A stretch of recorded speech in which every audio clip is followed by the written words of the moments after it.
60 Minutes Overtime. This all started with George Lucas. He had a problem.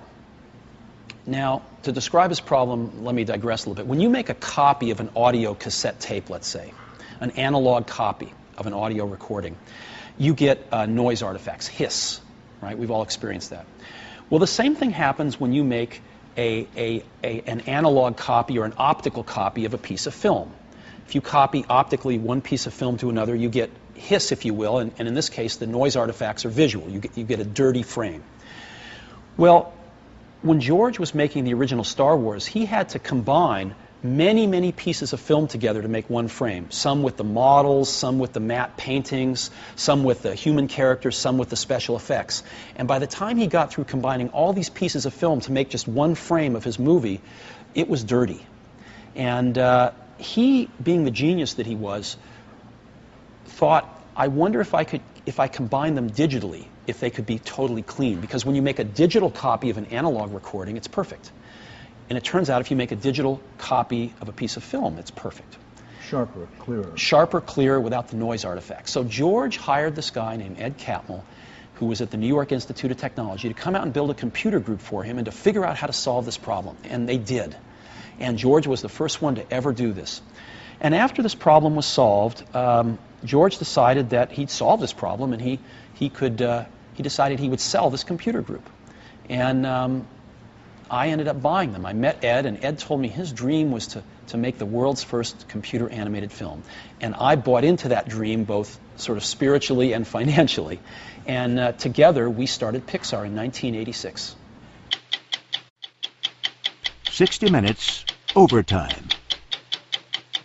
My model of business is the Beatles. You know, they were four very talented guys who kept each other's kind of negative tendencies in check.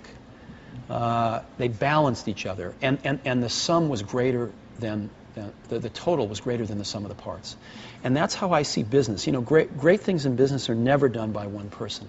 They're done by a team of people, and we've got that here at Pixar, and we've got that at Apple as well. And so that's what lets me do this. Well, you know, when the Beatles, when they were together, they did truly brilliant, innovative work. And when they split up, they did good work, but it was never the same. And I see business that way too. It's really always a team. 60 Minutes Overtime. Well, as a person, what's your biggest strength? I've been very lucky in meeting incredibly talented people and hanging out with them. And so that's been my greatest strength. And what's your biggest weakness?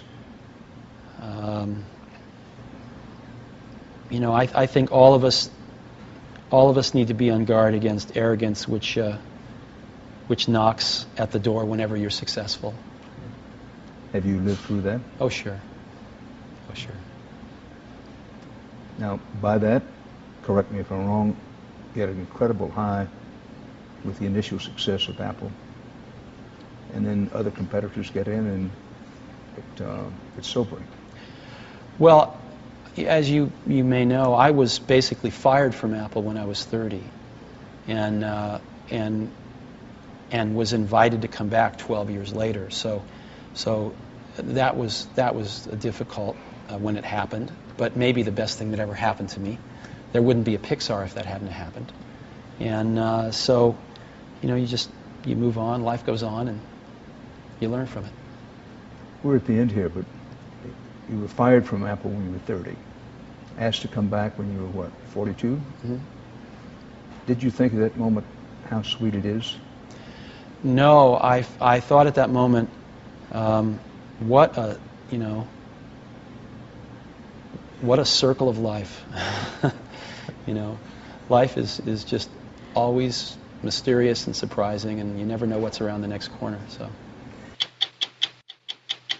60 Minutes Overtime. Thank you. Thanks for coming today. Let's talk about Steve Jobs, the person. Thank you. What drives you, Steve Jobs? I like working with people that make products that will get used or experienced by a lot of people. where you have a chance to in a very small way, influence how things go, influence the way people look at a product or maybe even the world in a small way. And I'm very lucky I get to do that at Apple. That's what it looks like. Very thin. You know, I still believe that the computer business is in its infancy, that there's a tremendous amount of innovation that's going to be coming out. I'm optimistic as to the future of the computer business.